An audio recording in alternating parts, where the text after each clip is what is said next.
Sherwin, baka naman magsasakripisyo na yung project unless ma-justify mo sa pamamagitan ng presentation. Ilan ba talaga yung napupunta kung kani-kanino para sa ganoon makita natin yung net, magkano na lang talagang matitira sa project? Meron ka bang calculation dyan para madali tayo? Magkano yung napupunta sa congressman na kagaya ng sinasabi mo? Magkano yung napupunta kung kani-kanino? Kasi merong back dyan, merong COA, merong material testing, merong kung sino-sino. Baka naman nilagyan mo na ng porsyento yan, madadali tayo rito. Mr. Chair, okay lang po ba i-flash sa yung sample computation Bigyan mo ko po? muna ako ng kopya pagkatapos i-flash natin para maintindihan ko rin yung presentation mo. Opo.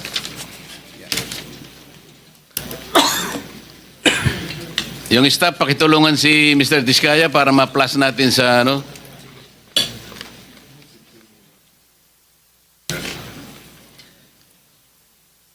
So ito, babasahin ko, Meron po silang, for the record, meron po silang binabanggit na assumption as basis to compute the actual costing based on standard experience between 2022 to 2025. ABC, 75 million.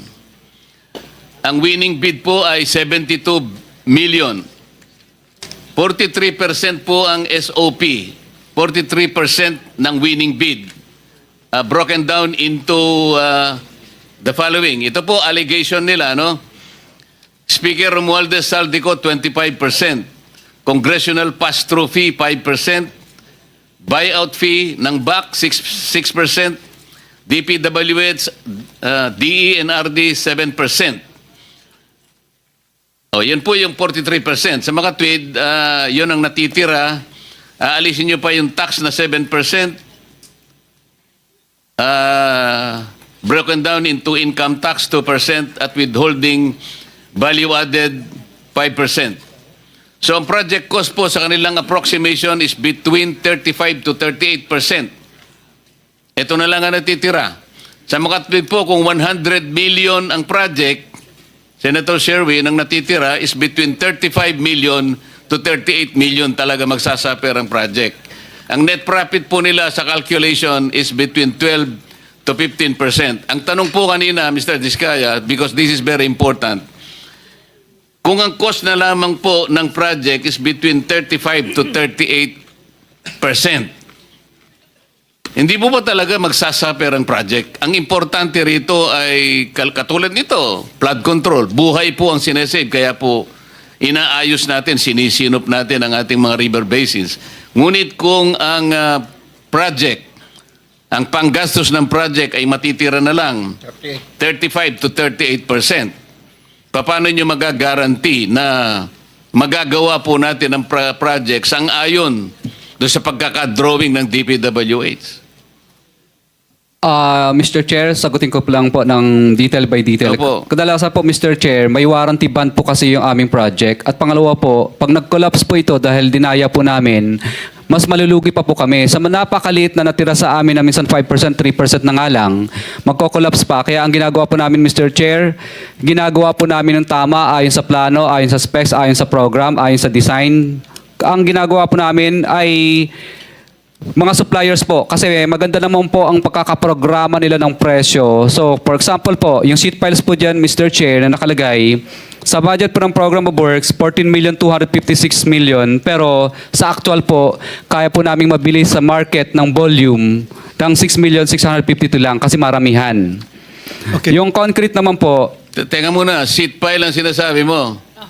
ito po mga components po ito ng sinasabi flood mo rito, control. maganda yung presyo, kaya makakabili ka ng mas mura. Yes po, Hindi kaya kagaya ng binabanggit ng gobernador ng Mindoro Oriental, 12 meters ang kailangan na ibaon mo sa lupa.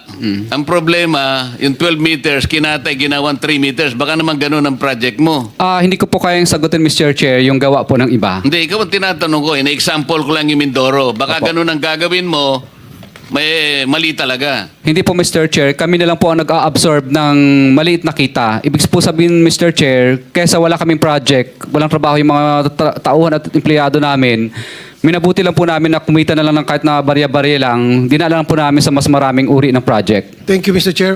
Pwede makasingit po. Senator Rapi. Kasi sa pagsasalita niya, para bang siya pang naapi rito para magkaroon ng kita yung kanyang mga empleyado at magtsatsaga lang sa maliit na kita. Kanina nabanggit mo, lahat ng project ninyo ay okay on the level kasi ina-assist ng DPWH after you accomplish that project. Tama? Opo. Your Ano Honor. nangyari dito sa UP Manila Rizal Hall? UP Manila po. Yeah, huwag ka na magmaang-maangan. Flood control po yan, Mr. Chair. No. UP Manila Rizal Hall. Yung hall na sa UP na kayo ang nabigyan ng proyekto para ayusin. Yung building na yun. St. Timothy Construction Corporation. Contractors, Pacifico and Sara Discaya. 30 million noong 2018 ang pinondo para dyan. Hanggang ngayon, di pa matapos-tapos. 2018, ano na ngayon? Mr. Chair, yung ganyan po kasing mga may mga suspension po 'yan. May time suspension. Paki-explain. For 7 years, 30 million pinondo rito sa UP Manila, hindi mo patapos-tapos. Sabi mo, lahat ng proyekto ninyo on the level, di ba? Ini-inspect ng DPWH. Siguro you're referring to Constructors Performance Evaluation System. Yan ba yan? Okay. So dumaan kayo sa CPES.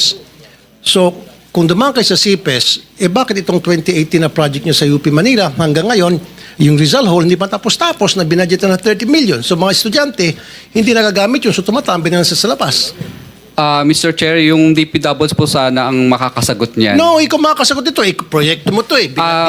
Hindi naman sa DPWH binigyan 30 million. Sa iyo binigyan 30 million. O bakit may tulak sa DPWH? May mga time suspension po yan, extension. Then explain to us because this has been for 7 years. And you cannot explain? That's 30 million people's money that was funded for that project. And yet, it hasn't been accomplished as of yet. Don't tell me, hindi mo alam to. Eskwelahan to, iho. Hindi to basta-basta mga building, eskwelahan to. Mga estudyante ang pinag-uusapan natin. Your Honor, ano po, may Rizal mga Hall. kompleto po sa mga dokumento. I-present po namin yung mga dokumento po next. No, it hasn't been accomplished. May mga kausap kami doon sa eskwelahan. Baka mami papuntahin ko dito yung professor. Baka Yung professor po doon, ang hindi Hindi, po yung nila mga kami tao. binibigyan ng ano po, Hindi ka binibigyan ng professor ng ano? hindi po nila ina-approve pa po yun na makapagtrabaho. Well, then bakit mo tinanggap yung 30 million since 2018? Hindi kayo na-aprobahan ng professor. Siyempre, yung professor papayag yun. Kapakanan ng eskwelahan yun. Kapakanan ng mga estudyante nila yun. Ba't di kayo papayagan ng professor na magtrabaho doon? That's stupidity. Paliwanag mo nga At kung its bakit best. meron suspension. Yun ang tinatanong eh. Bakit may suspension? Ano ba nangyari? Yun ang ipaliwanag mo. Hindi po approve sa kanila yung design base sa DPWS po kasi DPWS po talaga ang nagbibigay sa amin ng instruction kung itutuloy o hindi.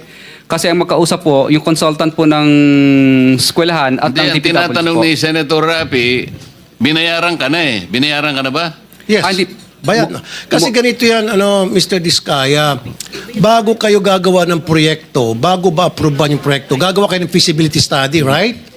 And then yung feasibility study na yun, ipapakita nyo doon sa kung sino man yung nag-request ng eskwelahan na para sa proyektong yon. So, ba't di ka aprobahan ng eskwelahan? Ba't di ka pagtatrabawin kung pinakita nyo sa kanila yung plano nung building na gagawin nyo? Mr. Pinakita nyo o hindi yung plano? Siyempre, bago nyo gagawin yon, kasama yung mga taga-DPWH, kung kinakailangan, tatawagin yung eskwelahan, ipapakita nyo, pipresenta nyo, ito po yung plano na gagawin namin. Ito yung structure. Ito yung... Government project kasi ito eh, dahil UP Manila. Sino ang gumawa ng project? Sino ang gumawa ng plano? Ang gumawa po ng plano, sumusunod lang po kami kung ano po ang Sino nga? design. Sino DPWS po. Oh, bakit di matapos-tapos? Ah, Sino sa DPWH? Turo mo. Ano po, Andito ba? mga district engineer po. Anong pangalan?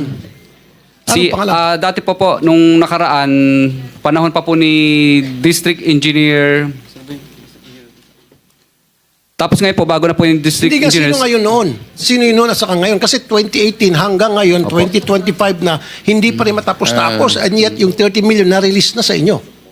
Opo, bali, alam ko po, ang mobilization lang po ang naibigay po Ganitong doon. gawin natin, kasi kahit hindi flood control ito, public works naman ito. Pwede mo bang isubmit sa komite, ipaliwanag mo kung anong nangyari, 2018 project pa pala yan, nabayaran na kayo, bakit hanggang ngayon ay hindi pa natatapos at mukhang nagko-complain nga ang mga estudyante. Pwede mo bang isumite sa amin ang report na yan para ma-appreciate po ng ating komite? Yes po, Mr. Chair. Okay. One question.